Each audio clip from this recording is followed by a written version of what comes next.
The Story of the Volsungs, the Volsunga Saga, by Anonymous, translated by William Morris and Eirikr Magnusson, narrated by Antony Ferguson. This unabridged audiobook was produced in the year 2011 by Tantor Media Incorporated, which holds the copyright thereto. Introduction.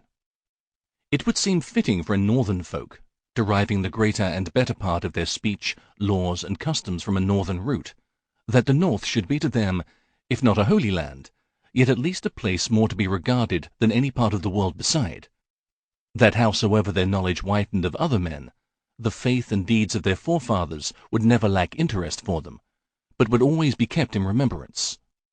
One cause after another has, however, aided in turning attention to classic men and lands at the cost of our own history. Among battles, every schoolboy knows the story of Marathon or Salamis, while it would be hard indeed to find one who did more than recognize the name, if even that, of the great fights of Hafrsfjord or Stickelsteed. The language and history of Greece and Rome, their laws and religions, have been always held part of the learning needful to an educated man, but no trouble has been taken to make him familiar with his own people or their tongue. Even that Englishman who knew Alfred, Bede, Caedmon, as well as he knew Plato, Caesar, Cicero, or Pericles, would be hard bestead were he asked about the great peoples from whom we sprang, the warring of Harold Fairhair or St. Olaf, the Viking kingdoms in these, the British, Western Isles, the settlement of Iceland, or even of Normandy. The knowledge of all these things would now be even smaller than it is among us, were it not that there was one land left where the olden learning found refuge and was kept in being.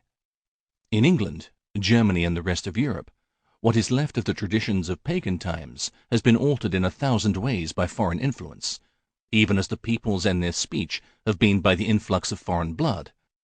But Iceland held to the old tongue that was once the universal speech of northern folk, and held also the great stores of tale and poem that are slowly becoming once more the common heritage of their descendants. The truth, care, and literary beauty of its records, the varied and strong life shown alike in tale and history, and the preservation of the old speech, character, and tradition, a people placed apart as the Icelanders have been, combine to make valuable what Iceland holds for us. Not before 1770, when Bishop Percy translated Mallet's Northern Antiquities, was anything known here of Icelandic or its literature.